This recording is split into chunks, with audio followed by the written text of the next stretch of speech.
할렐루야. 아멘. 네, 오늘 주보는 준비되어 있지 않지만 우리 스크린으로 준비되어 있는 우리 제목을 우리 같이 한번 읽어볼까요? 시작. 하나님의 공의를 따른다. 올 한 해 우리가 가는 믿음의 길 가운데 우리가 이 다짐을 잊지 말았으면 좋겠습니다. 우리가 무슨 일이 있어도 또 우리 이 한 해 살아가는데 나는 하나님의 공의를 따르는 사람이다. 공의를 따라갈 것이다. 라는 이 약속입니다. 여러분, 우리가 살아가는 지금 이 세상을 한번 되돌아보십시오. 매일마다 뉴스에 나오는 정치적인 상황들을 생각해 보십시오. 우리는 법을 의지합니다. 법이 있기 때문에 사람들이 편안하게 잠을 자고 또 아침에 일어나면 범인을 잡습니다. 그리고 그 법 안에서 우리는 있을 때 때때로 평안함을 줄 수 있습니다. 또 그 안에서 우리는 자유를 누릴 수 있습니다. 그런데 이게 정치적인 상황이 되니까 법이 도대체 뭐냐라는 질문을 우리는 종종 할 때가 있습니다. 힘을 가진 자에게 그 법이 모든 것이 다 이게 움직이게 될 때, 야, 공평하지 않구나 하는 생각을 우리는 가질 때가 있습니다. 힘을 가져야지만, 정치적인 권력을 가져야지만 불법이 합법이 될 때도 있습니다. 그래서 이것이 정의요 하면서 사람들이 막 박수를 치고 이것이 정의요 하면 사람들이 막 거기에 또 따라가면서요. 여론이 사람들이 그 길을 따라가게 되면 그것이 불이라도 우리는 그것이 마치 정의인 것처럼 인식하면서 살아가는 세상이 요즘 살아가는 세상과 같을 것 같습니다. 그래서 우리는 법을 의지하는데 그 법이 사람이 만든 것, 사람 속에 있을 때 그 법이 완전하지 않다는 걸 우리는 알게 됩니다. 그리고 그 속에 공의라는 단어를 이야기할 때 진짜 이것이 공의가 맞느냐라는 퀘스천을 우리는 할 때가 또 있습니다. 그래서 제가 여러분과 오늘 이 성경의 말씀을 통하여서 우리가 이 시대를 한번 생각해 보았으면 좋겠습니다. 저는 어떤 대통령이 맞다 옳다 이걸 이야기하려는 것이 아니고요. 참 우리나라는 이 대통령들이 되고 난 뒤에 항상 뭔가 좋지 않습니다. 지난번 대통령 윤석열 대통령도 보면은 지금 감옥 가 있지 않습니까? 그리고 지금 보면 거기에 연루되어 있는 재판이 몇 개나 됩니다. 1년 동안 지금 그 재판을 진행 중에 있습니다. 가만히 보면 그런 것입니다. 그 재판을 한다는 이유는 뭡니까? 변론을 하는 겁니다. 이것이 나는 옳게 생각했다, 바르다. 근데 또 검사는 아니다, 틀렸다. 그리고 그 중간에서 판사는 결정을 하는 것에 그 일이 있습니다. 생각해 보면은요, 그 변론이라는 자체는 이 법정에서는 가장 중요한 것입니다. 이 사람이 맞다 틀리다라는 것을 분간할 수 있는 중요한 이야기가 된다는 것입니다. 우리가 세상에서 변론하자는 이야기를 잘 합니까? 그런 이야기 안 합니다. 그냥 변론하자 보면 따지고 들기 시작하면 문제가 발생해서 사람의 관계가 깨어집니다. 사실 이게 잘 생각해 봐야 됩니다, 여러분. 우리가 한번 따져봅시다 이렇게 이야기하면요. 결코 좋게 끝나는 것이 아닙니다. 그런데 법정에 가면 무조건 따지고 들어야 됩니다. 내가 맞는 말이 맞다. 이거 추측으로 안 되고 거기에 대한 증거를 갖다 대고 그리고 반대편에 또 증거를 갖다 대고 그럼으로써 진짜 너 말이 맞다 틀리다라는 것을 구분합니다. 그러면 어떻게 됩니까? 다 깨지는 겁니다. 완전히 깨지는 거예요. 오늘 저는 성경의 말씀을 보면서 성경 말씀 안에 오늘 이 말씀 안에 하나님께서 이스라엘 백성 가장 사랑하는 백성들에게 이야기하는 것이 있습니다. 오늘 말씀에는 뭐가 주로 많이 등장하나요, 여러분? 무슨 단어가 제일 많이요? 변론하자는 겁니다. 변론하자. 제가 방금 말씀드렸던 것처럼 변론하자, 따져들기 시작하면 어떻게 됩니까? 깨어져 버린다는 겁니다. 깨어져 버린다. 오늘 이 말씀을 읽어보면 그렇습니다. 하나님께서 먼저 이렇게 말씀하세요. 너희는 여호와의 말씀을 들을지어다. 너는 일어나서 산을 향하여 변론하여 작은 산들이 내 목소리를 듣게 하라. 두 번째 2절의 말씀이 너희 산들과 땅의 견고한 지대들아 너희는 여호와의 변론을 들으라. 여호와께서 자기 백성과 변론하시며 이스라엘과 변론하실 것이라. 계속 변론이라는 단어가 등장합니다. 그 말은 뭡니까? 하나님의 입장에서 관점에서 봐서는요. 나도 좀 할 말을 해야겠다라는 겁니다. 이스라엘 백성들이 도대체 어떤 말을 했는지 우리는 다 알 수 없습니다. 그렇지만 하나님의 입장에서 나도 변론할 기회를 달라고 이야기하시는 그런 장면입니다. 야, 이게 저는 오늘 말씀을 준비하면서도요. 하나님이 얼마나 사람에 대해서 실망하셨을까라는 것을 생각해 보게 됩니다. 이 변론이라는 자체는 법적인 단어니까 그만큼 그렇게 한다라는 것은 이제는 한번 따져보고 너가 옳은지 내가 옳은지 한번 해보자 하는 그런 마음으로 오늘 이 말씀 가운데 이야기하고 있습니다. 그 다른 성경의 말씀에도 이런 단어가 등장하는가 봤더니 이사야서 말씀 안에 보니까 이 변론하자라는 단어가 등장합니다. 딱 한 군데입니다. 제가 그 말씀을 한번 읽어볼게요. 이사야서 1장 18절 말씀에 보면 이렇게 기록되어 있습니다. 여호와께서 말씀하시되 오라 우리가 서로 변론하자라고 이야기합니다. 43장 이사야 43장 26절 말씀에도 보면 이렇게 기록되어 있습니다. 너는 나에게 기억이 나게 하라. 우리가 함께 변론하자. 너는 말하여 너의 의로움을 나타내라 라고 말씀하세요. 그러니까 하나님께서 이스라엘 백성들을 향하여서 자신들이 난 의로운 사람입니다. 그래? 우리 한번 변론해보자. 너가 그렇게 무엇이 그렇게 너를 그렇게 지금 의롭게 한다고 생각하고 있는지 잘못된 것은 아닌지 한번 생각해보자 라고 이야기하십니다. 오늘 성경 말씀 안에요. 이 변론이라는 단어를 하나님께서 그렇게 썩 좋아하시는 것은 아니신데도 불구하고 하나님의 마음이 사람의 마음처럼 얼마나 지금 답답하면 변론하자 하시겠냐라는 것입니다. 그래서 저와 여러분이 오늘 이 말씀을 통해서 우리가 한번 생각해 볼 것이 있습니다. 왜 하나님은 오늘 이스라엘 백성들에게 변론하자 하느냐라는 것이죠. 오늘 성경 말씀에 그 이유를 분명히 드러내는 것이 있습니다.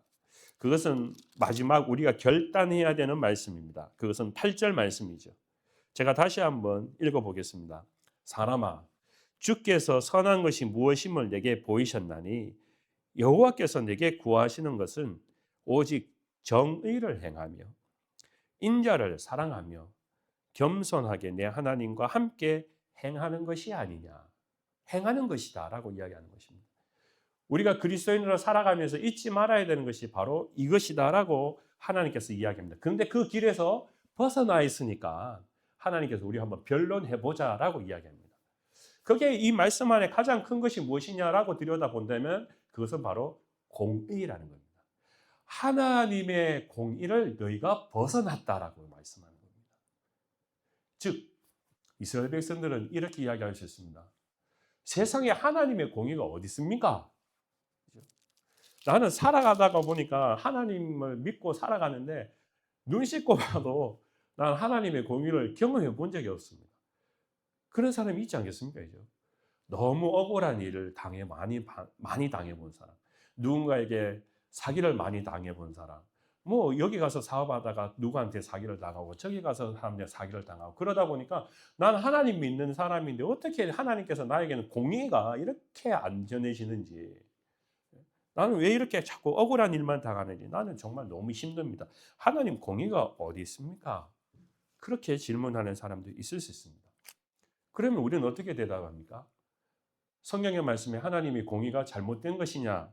우리는 그렇게 생각할 때 성경은 절대 하나님의 공의가 없어지거나 사라지거나 또는 하나님의 공의가 잘못된 것이 아니라고 우리에게 분명히 말씀합니다.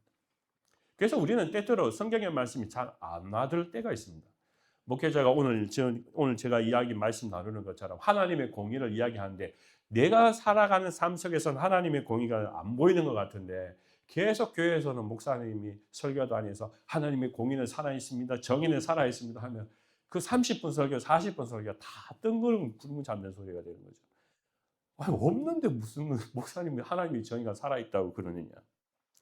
자, 그렇기 때문에 우리가 현실적으로 살아가는 삶의 일들 가운데 내가 살아가는 문제들 가운데는 하나님의 공의가 안 드러나 보이는 것 같은데 성경의 말씀은 하나님의 공의는 있다고 이야기하시고 한번 변론해보자. 진짜 너 한번 변론해보자. 하나님의 공의, 나의 공의가 드러나지 않았는지 한번 보자라고 말씀하는 것이 바로 미가서 선지자를 통하여 우리에게 말씀하시는 것이라는 겁니다. 오늘 저와 여러분이 그래서 오늘 말씀에 한번 주목해 보았으면 좋겠습니다. 하나님은 자신의 공의를 어떻게 드러냈는지 그것을 오늘 말씀을 통해서 이야기하시는데요. 4절 말씀에 보면 이렇게 말씀하고 있습니다. 내가 너를 애굽 땅에서 인도해내요. 여기 너를이라는 것은 이스라엘 모든 민족을 이야기하는 것이죠. 애굽 땅에서 인도해내어 종노를 하는 집에서 속량하였고 모세와 아론과 미리암을 내 앞에 보내었느니라라는 말씀입니다. 이것은 어떻게 보면 하나님의 공의라는 것은 눈에 보이도록 나타내 보여주신 것입니다. 그 오늘 4절 말씀에 하나님께서 보여주신 그 증거의 사건은 바로 출애굽 사건입니다. 이것은 역사적으로 모르는 사람이 아무도 없습니다. 그래서 이스라엘 백성들 가운데 보면 그들은 이것은 맞습니다 라고 대답할 수밖에 없는 상황입니다. 처음에 우리가 이 이집트에 이사 갔던 사람을 생각하면 요셉이죠. 요셉이 형들에게 팔려가지고 가게 되었는데, 근데 거기에서 총리가 되고, 그러면서 온 식구가 이민을 왔습니다. 애굽의 땅에서 바로 왕이 거주하게 해주고, 그러면서 그들은 애굽에서 그냥 아주 평범한 애굽 사람들처럼 살아갔던 삶을 살게 됩니다. 그러면서 식구도 늘어납니다. 먹을 것도 늘어나고 양식도 늘어나고, 그러니까 마치 이민자로 살아가는데 어떻게 보면 굉장히 떵떵거리면서 이제 잘 살아갔던 그런 환경이 되었던 것이 바로 요셉의 가정이었습니다. 자, 그런데 여러분, 그들에게 위기가 닥쳐오는 것이요, 숫자가 많아지고 그들의 인구가 늘어나게 나니까, 히브리 사람이라는 인구가 늘어나니까 애굽 왕은 긴장을 합니다. 야, 이거 이러다가 혹시나 우리보다 이 히브리 사람들이 애굽 땅에 더 많아지면 어떡하나? 혹시 전쟁이 일어나서 우리가 이들이 구테타나 무슨 반란이 일어나서 정권이 뺏기면 어떡하나? 이런 위협을 느끼게 됩니다. 그러다 보니까 그들을 어떻게 하면 없앨 수 있는가? 그들의 힘으로 누를 수 있는가 하는 것이 종을 삼는 것입니다. 종을 삼는 것.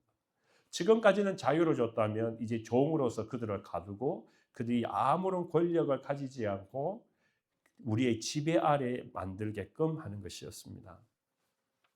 저는 우리가 이 미국 땅도 우리 한번 생각해 볼 것이 있는 것 같습니다. 요즘 뉴스를 들어보면 그 외부 이민자들, 특별히 다큐멘터가 없는 사람들, 불법인 사람들을 이제 데리고 나가는 그런 일 때문에 막 집집마다 찾아다녀서 지금 전국적으로 일어나는 일들이 있지 않습니까? 예전까지는 미국도 사실은 굉장히 불법인 사람들도 관대하게 해줬는데, 이제 그러다 보니까 보십시오. 숫자적으로 너무 많이 늘어나는 거죠. 그러다 보니까 우리가 말하는 웰페어 같은 것도 다 막 이렇게 하다 보니까 이제 이 주도권을 가지고 있는 사람들이 야, 이러다가는 진짜 바닥 나겠다 이런 생각을 하게 되니까 옛날만큼 이제는 그런 마음들이 융통성이 없어지게 됩니다.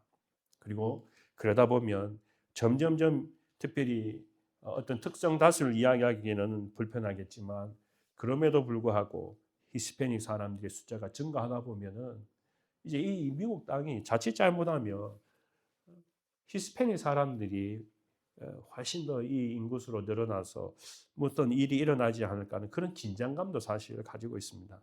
그러다 보니까 정부에서는 다큐멘터를 가지고 있는 법적인 사람에 대하여서 규제를 하고 있습니다.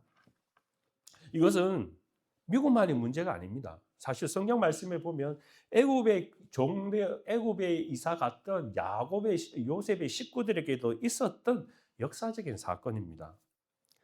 그러니까 어떻습니까? 지금 시대에 히스패닉 사람을 종으로 할 수 있습니까? 못합니다. 그건 절대 안 됩니다. 근데 성경의 시대 때는 그들을 종으로 다스릴 수 있었습니다. 쫓아내보내는 것이 아니라 종으로 만들면 됩니다. 그러니까 유대인들이 어떻게 이야기합니까? 매일마다 하나님 앞에 기도합니다. 하나님, 우리가 너무 억울합니다. 너무 억울합니다. 우리가 이 땅에 살아가는데 보통 시민으로 살아가다 갑자기 우리가 종이 되었습니다. 매일마다 고된 노역을 합니다. 매일마다 우리는 힘들고 지쳤습니다. 주님, 우리를 제발 좀 살려주십시오. 출애굽기 2장 23절 말씀에 보면 여러 해 후에 애굽 왕은 죽었고 이스라엘 자손은 고된 노동으로 말미암아 탄식하며 부르짖으니 그 고된 노동으로 말미암아 부르짖는 소리가 하나님께 상달된지라라고 말씀하고 있습니다. 그러니까 그들의 고통이 얼마나 큰 건지 하나님께서 그들의 마음을 통해서 알겠다.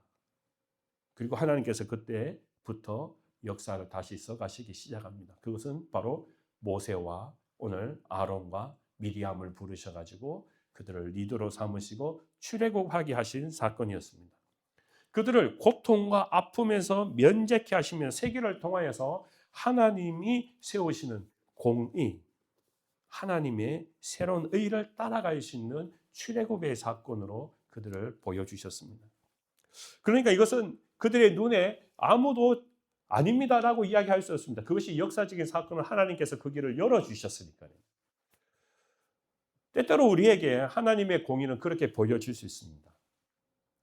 저도 우리가 지금 현재 상황에 있는 우리 그 미국의 현실적인 상황, 또 우리 대한민국에 있는 현실적인 상황 속에 하나님께서 어떻게 우리에게 어려운 이 상황 속에서 공의를 베푸실지 우리는 사실 기도해야 되는 그런 상황입니다.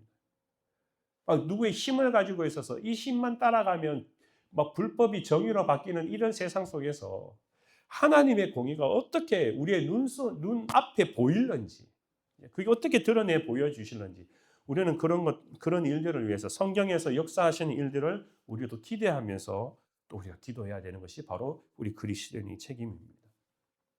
두 번째는요. 사실 오늘 이 성경 말씀에 주목해야 되는 것은 사실 두 번째 사건입니다. 보이는 사건이 아니라 보이지 않는 하나님의 공의라는 것입니다. 그것이 우리가 삶 속에서 더 직접적으로 느껴지는 부분입니다. 우리가 살아가면서 어떤 사람이 하나님 저 사람 정의롭지 못합니다. 내가 좀 저 사람 우리가 어떤 일을 하다가 저 사람 계약서대로 안 하고 힘들게 합니다. 저 사람이 잘못했습니다. 그러면 하나님께서 눈에 보이듯이 벌을 내리시면 그거는 바깥으로 보여지는 공의지요. 근데 아무리 제가 처음 이야기한 것처럼 내가 지질이 계속 당합니다. 그런데도 계속 뭔가 주변에 있어서는 나는 그 공의를 하나님의 공의를 느끼지 못하고 답답할 때가 있습니다. 그러면 하나님의 공의는 나타나지 않는 것이냐? 그래서 오늘 성경 말씀 안에는 모든 것이 다 눈에 보이듯 이스라엘 백성들에게 출애굽 사건한 그것만이 아니라 하나님은 이런 일도 우리에게 공의로 베푸셨다라는 것을 드러내는 겁니다. 그게 바로 5절 말씀입니다. 5절 말씀을 읽어보면 제가 이렇습니다. 내 백성아 너는 모압 왕 발락이 꾀한 것과 부올의 아들 발람이 그에게 대답한 것을 기억하며 라고 했습니다. 여러분 이 사건이 어디에 있느냐 하면요. 민수기 22장에서 24장까지 있는 사건입니다. 이게 무슨 사건에서부터 시작되느냐 하면 이스라엘 백성들이 광야의 사건 출애굽하고 난 뒤에 40년의 시간이 지나가고 난 뒤에 이제 가나안 동편에서 서쪽으로 이제 적과 꿀이 흐르는 땅으로 딱 들어가려고 할 때 그때가 이제 모압 광야를 지나가야 되는 그런 일이었습니다. 그런데 오늘 성경의 말씀에 나오는 그때 마주쳤던 사람이 바로 모압 왕 발락이라는 사람입니다. 그 전에 이스라엘 백성들이 광야길을 지나면서 이제 가나안 동편으로 들어올 때 이들이 전쟁에서 계속 승승장구를 했습니다. 그랬더니 모압에 있는 이 발락이 굉장히 위기감을 느낍니다. 야, 이스라엘 백성들이 저들이 지금 우리 모압 광야로 들어온다고 하는데 우리가 과연 이들을 어떻게 해야 되느냐? 그런데 민수기 22장 2절 말씀에 보면 이렇게 기록되어 있습니다. 십볼의 아들 발락이 이스라엘이 아모리인에게 행한 모든 일을 보았으므로 모압이 심히 두려워하였으니 이스라엘 백성이 많음으로 모압이 이스라엘 자손 때문에 번민하더라 라고 했습니다. 그러니까 이스라엘 백성들이 자기의 모압 땅으로 들어오니까 이것은 곧 전쟁인데 그때 벌써 자기의 마음이 흔들려 버렸습니다. 두려움이 생겼습니다. 이스라엘 백성들이 우리가 전쟁에 질 것 같습니다. 그때 이 모압이 생각해 놓은 방법이 있습니다. 여러분 아마 잘 들어보셨을 거예요. 그것은 바로 오늘 이 부올의 사람 발람을 통해 가지고 이스라엘 백성들을 저주하게 하는 사건이었습니다. 그럼 생각해 봅니다. 이 사람들은 하나님의 사람들이니까 내가 들어보니까 이 사람은 하나님을 절대적으로 믿는 사람들에게 누군가를 통해서 뭐 주술가든 성경 말씀에 보면 그 사람이 주술가일 수도 있어서요. 주술가일 수도 있고 거짓 선지자일 수도 있고 어쨌든 이 사람을 통해 가지고 이스라엘 백성들을 저주하게 하자. 그러면 이들은 분명히 전쟁에서 승리하지 않고 망할 것이다. 그래서 이 용하다는 발람에게 사람을 보내 가지고 이 이스라엘 백성들이 들어오려고 하는데 한번 저주를 해 주십시오라고 이야기했습니다. 그렇게 그랬더니 발람이 어떻게 대답하느냐 보면은 하나님이 그때 음성을 주십니다. 예, 하지 마라. 그래서 발람은 자기가 절대 내가 이 이스라엘 백성들을 저주할 수 없습니다라고 대답했습니다. 그런 말을 듣고 또 발락이 화가 납니다. 한 번만 해주면 되겠는데, 그러면서 이 사람이 나한테 좀 대접을 못 받아서 그러나, 그래서 막 관료들을 왕창 보냅니다. 그러면서 당신이 어떤 존재인지 이 발람을 막 지켜 세워 줍니다. 많은 사람들이 관료들이 와가지고 아유 발람님 그러면서 막 이러니까 자기가 우쭐한 거죠. 그리고 이 사람이 거절할 수 없는 은금을 보내가지고 이 사람을 구워 삼습니다. 그런데도 불구하고 발람이 대답합니다. 당신이 내게 은금을 준다 하더라도 민수기 24장 13절 말씀에 보면 내게 줄지라도 내가 능히 여호와 내 하나님의 말씀을 어겨 덜하거나 더하지 못하겠노라. 결코 내가 이스라엘 백성들을 저주할 수 없다라고 이야기합니다. 발락은 그래도 여지없이 또 이야기합니다. 세 번째를 통하여서 이 발람이 대답하는 것이 있습니다. 야곱이여 내 장막이 이스라엘이여 내 거처들이 어찌 그리 아름답고 그 벌어짐이 골짜기 같고 강가의 동산 같으며 여호와께서 심으신 침향목 같고 물가의 백향목들 같도다 하면서 오히려 이스라엘 백성들을 축복하는 그런 말을 하게 되는 장면이 바로 이 민수기 22장에서 24장까지의 상황의 설명입니다. 자, 오늘 성경의 말씀은 뭐냐면요. 그에게 대답한 것을 기억하며라고 했다는 것은 바로 이 발람이 발락에게 대해서 어떻게 대답했는가라는 겁니다. 어떻게 보면 잘했지요. 잘했습니다. 이스라엘 백성이 들어오는데 그 저주해 달라고 하는데 저주하지 않고요. 나는 저주할 수 없다. 은금을 준다 하더라도 난 저주할 수 없다. 그리고 오히려 그들을 오는 사람들을 축복했다라는 겁니다. 그 말을 기억하라는 것입니다. 우리는 그렇기 때문에 누구에게 관점을 맞추게 됩니까? 발람의 행동에 관점을 맞추게 됩니다. 그런데 여기까지 끝나면 모르겠는데 그 다음 말씀에 보면 시딤에서부터 길갈에까지의 일을 기억하라라고 여호와 하나님께서 말씀하세요. 여기에는 뭔가 숨겨져 있는 의미가 있습니다. 우리가 성경 말씀 이 다음에 갑자기 이제 이 발람은 없어져 버리게 되는데요. 이 발람이 다시 등장하는 부분은 민수기 31장 말씀입니다. 우리 같이 한번 마지막이니까 한번 제가 이 말씀을 한번 찾아보고 싶은데요. 우리 성경 말씀을 민수기 31장 민수기 31장 말씀 한번 보십시오. 15절 16절 말씀을 한번 보겠습니다.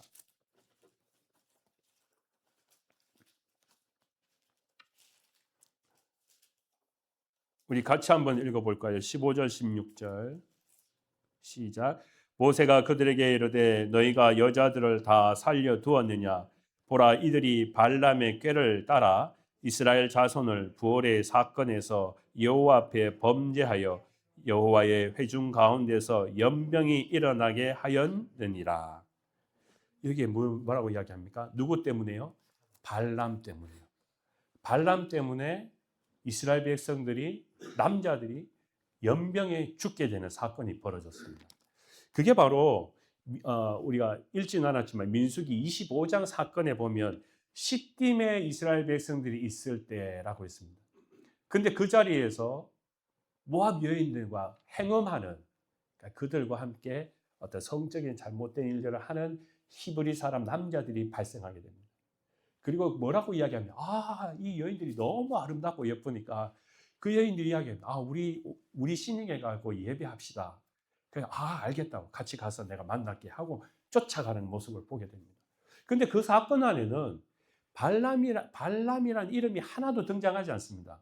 그런데 방금 읽은 것처럼 우리가 읽은 마지막 이 사람의 삶의 모습을 들여다봤을 때 왜 이 히브리 사람들이 연병에 죽게 되었느냐라고 따져봤더니 누구 때문에요? 발람이 꾀를 내었기 때문에 그렇다라는 겁니다. 다시 말하면 오늘 성경 말씀 안에 민수기 안에 그 말씀 안에 보면 숨겨져 있는 부분이 뭐냐 하면요. 발람이라는 사람이 하나님 말씀처럼 하면 안 됩니다. 그렇게 하면 안 됩니다. 저는 그들을 저주할 수 없습니다. 그들을 축복하겠습니다. 하고 했는데 그 다음에 일을 보면은 그가 오히려 히브리 사람들을 어떻게 죽일 수 있는 건지 이 발락에 가르쳐 주는 장면이 뭡니까? 야, 여자를 주면 얘들은 다 넘어지는 사람들이야. 이렇게 이야기했는 거예요. 그리고 나면 그랬더니 진짜 실제로 이스라엘 히브리 사람들이 다 넘어지게 되는 겁니다. 결국 뭡니까? 그러다 보니까 전쟁을 해야 되는데 이 사람들이 그 시팀에서 수많은 사람들이 죽는 그런 장면을 보게 되는 것이 바로 이 발람의 사건입니다. 여러분 이것이 바로 오늘 이 시딤에서부터 길갈의 일까지를 기억하라라고 말씀합니다. 그래서 이 말씀은요 여기서 끝나는 것이 아닙니다. 우리 요한계시록 2장 14절 말씀 우리 한번 찾아보겠습니다. 제가 한번 찾아볼게요. 요한계시록 2장 14절 말씀에도 보면 이 사건이 얼마나 무서운 사건인지 계시록의 말씀에도 기록되어 있습니다. 제가 읽어보겠습니다. 그러나 내게 두어 가지 책망할 것이 있나니 거기 내게 발람의 교훈을 지키는 자들이 있도다. 발람이 발락을 가르쳐 이스라엘 자손 앞에 걸림돌을 놓아 이 걸림돌이 무엇입니까? 우상의 제물을 먹게 하였고 또 행음하게 하였습니다. 라는 말씀입니다. 그러니까 이스라엘 백성들이 넘어지지 않는데 이스라엘 백성이 넘어지는 바람은 발람을 통하여서 하나님께서 이들에게 어떻게 이 잘못된 믿음을 걸어가게끔 하시냐 하는 것을 이 발람이 꾀를 내었던 것을 보게 됩니다. 자, 왜 하나님께서는 이 발람의 이 사건에 주목하고 있는 것일까요? 하나님의 정의라는 것은 눈에 보이면 모든 것이 다 그냥 클리어하게 완벽하게 보이는 것 같은데요. 사실 오늘 이 발람이 하는 행동들을 보면 그가 자기로 정말 하나님 앞에 정의가 있어서 나는 절대 그렇게 할 수 없습니다. 하나님의 말씀을 저는 순종합니다. 그렇게 했던 것이 아니라 그의 본연의 마음은 마지막에 일어났던 그 사건, 이스라엘 백성을 어떻게 보면 죽이려고 했던 그 사건의 동료자라는 겁니다. 그는 오히려 그 발락이 꾀를 내어가지고 은금을 준다고 했을 때 자기의 마음이 속 발려들었습니다. 은금을 준다고? 야, 이런 거 내가 한 번도 받은 적이 없는데 나 이 사람들을 위해서 하고 싶어 라고 생각하고 있었는데 나귀가 나타나가지고 나귀가 입을 벌려가지고 말합니다. 이 더러운 놈아, 너가 그렇게 되느냐고, 그들을 저주하면 되느냐고 그렇게 합니다. 아이고, 입을 싹 닫아버립니다. 우리가 잘 알지요. 나귀가 말을 하게끔 했습니다. 하나님께서 역사하시면 동물도 말하게 하신다라는 그 말씀이 바로 이 발람의 사건을 통해서 우리에게 보여주는 교훈입니다. 어떻게 하면 얼마나 이 발람이라는 사람이 꽤 곤모술수에 능한 사람이면 낙타를 통하여서 나귀를 통하여서 이 사람을 가르치냐라는 거예요. 이 말은 무슨 말입니까? 저는 오늘 이 시대와 우리가 살아가는 세상 가운데에도 하나님의 정의와 공의는요, 모든 것이 다 우리는 보이지 않습니다. 하나님의 정의가 어디 있습니까? 라고 이야기할 때에도 하나님은 그 잘못된 사람의 일을 통하여서 가르치시면서 정의를 써가고 만들어 가신다는 겁니다. 그러면서 그 입에서 자기가 나쁜 것을, 잘못된 것을, 곤모술수를 이야기하고 싶은데도 하나님께서 그 입을 막아버리게 하신다는 거예요. 그게 하나님의 공의입니다. 우리는 그게 눈에 보이지 않을 때가 있습니다. 그게 다 눈으로 보이고 정확하게 보이면 우리는 하나님의 정의 딱 반듯하게 나올 것 같은데 때때로 우리는 살아가는 일들 가운데는 마치 발람이 행하는 일처럼 그렇게 보여질 때가 있다라는 것입니다. 그렇기 때문에 하나님께서 우리에게 말씀하신 것은 발람을 통하여서 우리에게 보여주시는 하나님의 정의를 잊지 말아라. 그의 입술을 노 저주하지 말라고 하는 것은 바로 하나님이셨다라는 겁니다. 하나님이셨다. 그렇기 때문에 오늘 우리가 살아가는 이 세상의 가운데에도 하나님의 정의는 항상 쓰여져 가고 있고 항상 다스려져 가고 있다라고 우리에게 말씀합니다. 베드로후서 2장 15절 말씀 우리 다시 한번 말씀을 찾아보기 원하는데요. 제가 여러분과 함께 한번 말씀을 보겠습니다. 베드로후서 오늘 그 뒤에 스크린에 준비되어 있는 말씀이기도 한데요. 베드로후서 2장 15절 말씀, 16절 말씀 우리 같이 한번 읽어보겠습니다. 시작. 그들이 바른 길을 떠나 미혹되어 부올의 아들 발람의 길을 따르는도다. 그는 불의의 삭슬 사랑하다가 자기의 불법으로 말미암아 책망을 받되 말하지 못하는 나귀가 사람의 소리를 말하여 이 선지자의 미친 행동을 저지하였느니라. 아멘. 아멘입니다. 이것이 바로 하나님의 공이다라고 말씀하세요. 발람은 바깥으로는 자기가 말했습니다. 여러분, 자기가 말했어요. 여러분 읽어보십시오. 나는 하나님의 사람들, 히브리 사람들을 저주할 수 없습니다. 자기가 말했습니다. 근데 자기의 속마음은 원래 뭐였다고요? 저주하고 싶다고요. 그러면 난 돈을 번다고요. 은금을 가질 수 있다고요. 그런데 하나님께서 뭐라고요? 그를 막게 하시고 그 악한 사람의 마음의 생각을 바깥으로 이야기할 때는 저주하는 사람이 아닌 하나님의 이름을 통하여서 찬양하는 입술이 되게끔 하셨던 것이 바로 하나님의 공의를 만들어 가시는 방법이었다라는 거예요. 그래서 저와 여러분이 하나님께서 말씀하세요. 한번 우리 변론해보자. 내가 이스라엘 백성을 인도해 갈 때 바깥으로 보일 때 너희는 이것만 보았을 때 하나님의 정의라고 생각하지만 하나님의 공의라는 것은 이 발락과 발람의 관계 속에서도 하나님의 정의가 사라지지 않도록 그의 입술을 다물게 하시고 하나님의 백성들을 축복하게 하게 하신 것이 그의 생각이 아니라 하나님께서 하게 하셨다라는 것을 드러내고 있다는 겁니다.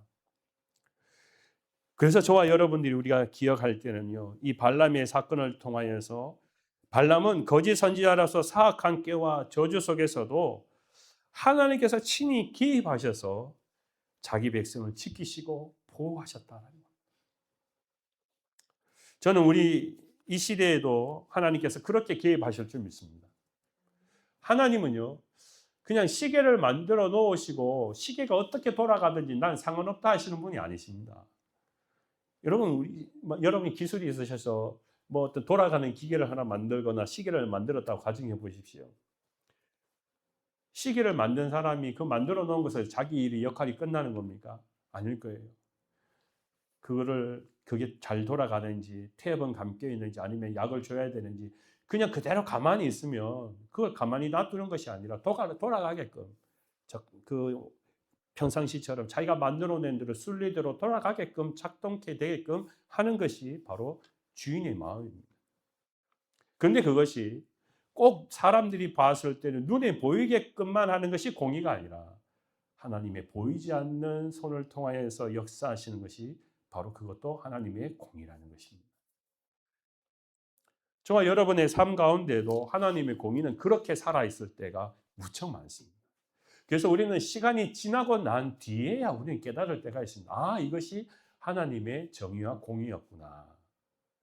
우리가 순간 기도할 때는 하나님 억울합니다. 하나님 답답합니다. 왜 이렇게 하는지 이것이 무슨 정의입니까? 이것이 무슨 하나님의 공의입니까? 나는 성경의 말씀을 아무리 많이 읽어봐도 하나님의 공의가 지금 내 눈에는 안 보입니다. 라고 이야기하시지만 하나님은 보이지 않는 손을 통하여서 그 정의와 공의를 함께 만들어 가시고 변화되지 않게 하시는 분이 바로 우리의 하나님이시다.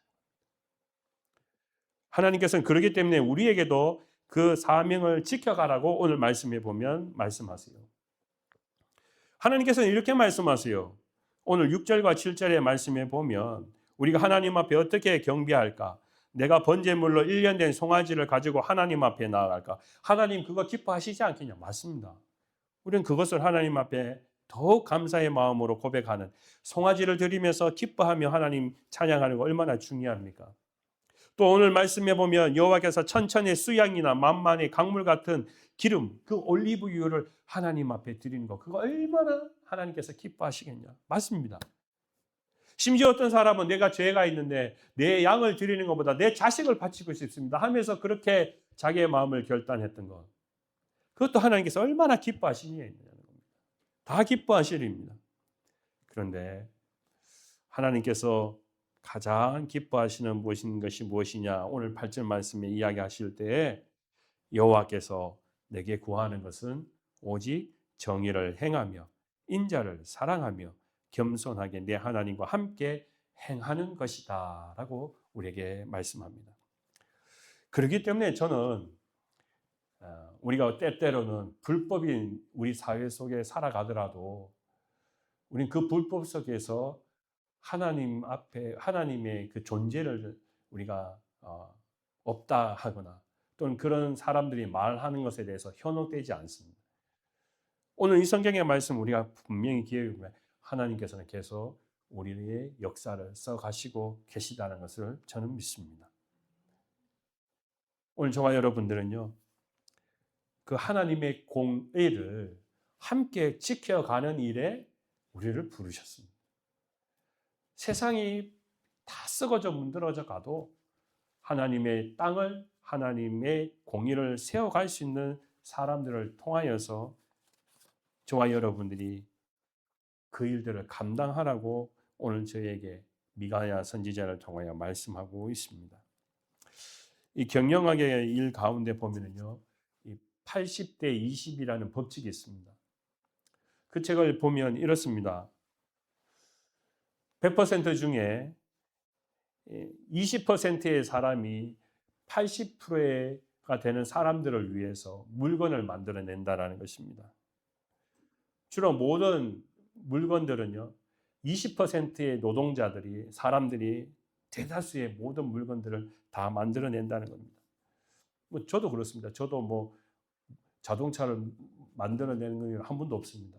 그러니까 어떤 일들을 할 때 20%의 사람이, 모든 사람이 다 쓸 수 있는 물건들을 만들어낸다는 겁니다. 그게 바로 우리가 살아가는 자본주의 사회입니다. 여러분, 그거 나만 왜 만드냐고, 너도 만들으라고, 그것이 우리가 살아가는 세상의 공평이겠습니까? 아닙니다. 그런데 또 이런 것도 있습니다. 20%의 사람이 만들어 놓은 그 80%를 또 다 쓴다는 겁니다. 다 소유한다는 겁니다. 그래서 우리가 잘 아는 것처럼 부동산 생각해 보면 모든 사람마다 다 집집마다 집을 가지고 있어서 공평하게 분배되는 게 아니라 어떤 사람들이 뭐 10채도 있고 20채도 있는 그런 사람들도 있습니다. 그럼 보면 우리는 사회는 불공평하다라고 이야기할 수 있습니다. 그런데요, 우리 눈으로 봐서는 그것이 불공평한 것은 맞는 것 같지만, 모든 것을 다 나눠주는 것이 공평한 것 같지만, 그것이 하나님의 정의라고 우리는 하고 싶지만, 하나님의 정의는 그런 것이 아니라는 것입니다.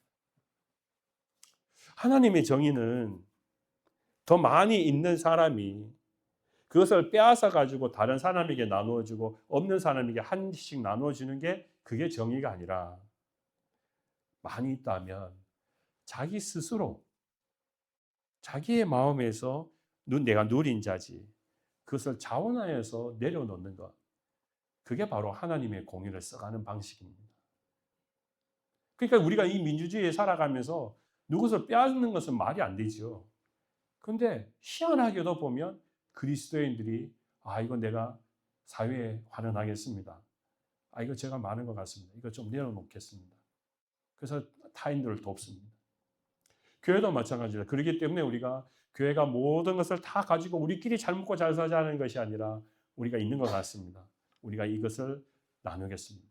우리가 기술이 있습니다. 재능이 있습니다. 그럼 이것을 우리 사회와 함께 나누겠습니다.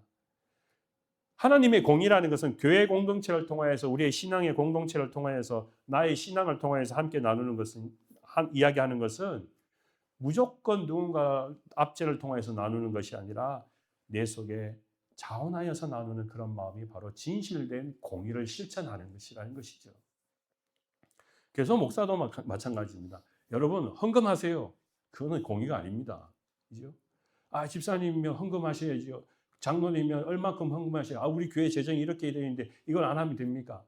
그건 공산주의입니다. 무슨 말입니까? 하나님의 공의가 각 사람의 심령 속에 살아있으면요. 하나님의 공의는 우리를 나눠드리게 하는 겁니다. 어떻게 하면 내가 그 사랑을 나눌 수 있을까? 내가 받은 것을 나눌 수 있을까? 우리가 공의라는 것을 이야기했을 때 하나님이 보이지 않는 손이 분명히 있다는 것입니다. 눈으로 보았으면 우리가 생각하는 공의가 아니라 하나님께서 보이지 않는 일들 가운데도 정의를 베푸시고 문제 속에 개입하시고 역사하시는 것.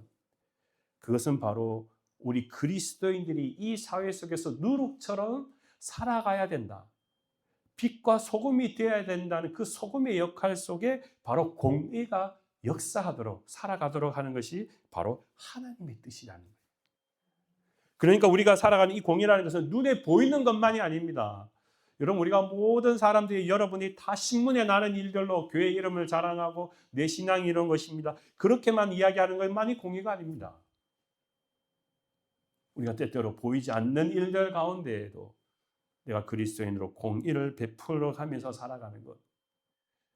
내가 하나님의 사람이기 때문에 내가 할 일이 무엇인지 그것을 알고 비록 우리가 이 발람의 사건과 발락의 일들을 통하여서도 보이지 않는 일들 가운데에도 입술로는 이 사람들이 바깥으로는 나쁜 말을 하고 싶음에도 불구하고 하나님께서 그의 입술을 다스려서 좋은 말을 하게 하시는 그 일들이 무엇이냐고 생각해 보면 바로 우리 그리스도인 모두들도 다 나를 주관하시는 하나님의 음성 앞에 우리가 순종하게 된다는 것이에요. 그럴 때 우리에게는 이 공의는 절대 사라지지 않습니다. 오늘 이 공의를 가장 먼저 실천하신 분이 있습니다. 그분이 바로 예수 그리스도십니다. 예수님께서 직접적으로요. 성경 말씀 어디에도 공의를 이야기하신 적이 없습니다. 이것이 공의다라고 이야기하시지 않았습니다. 근데 생각해 보면 예수님은 절대적으로 공의를 베푸시고 그의 역사를 써가신 분이십니다. 왜냐하면 하나님은 공의신데요. 그 공의를 예수 그리스도께서 십자가에 죄인들을 위하여 대속물로 죽으시고 어린 양으로서 번제를 드리심으로 말미암아 주님은 그 공의를 써가셨습니다. 주님의 죽으심은 우리 모든 사람의 죄를 위하여서 죽으신 것이고 생명의 의를 우리에게 주시기 위해서 주님은 그 길을 따라가셨습니다. 하나님의 공의를 따라가시기 위해서 예수님도 그 길을 선택하셨던 것입니다. 예수님의 공의라는 것은 특정적인 어떤 정의의 단어를 사용하셔가지고 이것이 공의다고 이야기하시는 것이 아니라 진실로 주님께서 주어진 그 십자가의 길을 걸어가시는 것, 죄인들을 위하여 죽으시는 그 사건이 바로 예수님께서 가장 자신의 삶을 통하여서 할 수 있는 최선의 공의였다는 것입니다. 그럼 우리가 그 일을 할 수 있습니까? 우리는 십자가를 죽어서 우리가 십자가에서 죽는다고 해서 우리가 한 예수님의 공의를 대신할 수 있습니까? 아닙니다. 우리는 그런 능력이 없습니다. 그렇지만 오늘 이 성경의 말씀은 너희도 예수 그리스도가 십자가에 죽으시는 그 사랑을 통해서 공의를 이어가는 것처럼 너희도 그렇게 살라고 우리에게 말씀하시는 거예요. 그래서 오늘 말씀의 마지막에 보면 우리에게 도전하는 것이 무엇입니까? 우리가 오직 정의를 행하라고 이야기합니다. 행해라. 의로운 일들을 행해라. 그리고 하나님을 사랑하라 라고 말씀하세요. 마지막은요. 겸손하게 내 하나님과 함께 동행하라 라고 이야기하세요. 하나님의 정의라는 것은 어떤 특정적인 의미를 해석하는 것이 아니라 오늘 말씀에 우리 그리스도인들이 해야 되는 것은요. 하나님과 함께 동행하는 것도 하나님의 정의를 따라가고 정의를 지키는 사람이라는 것입니다. 그게 바로 공의라는 것입니다. 이런 일들을 생각해보면 우리는 충분히 하지 않을까요?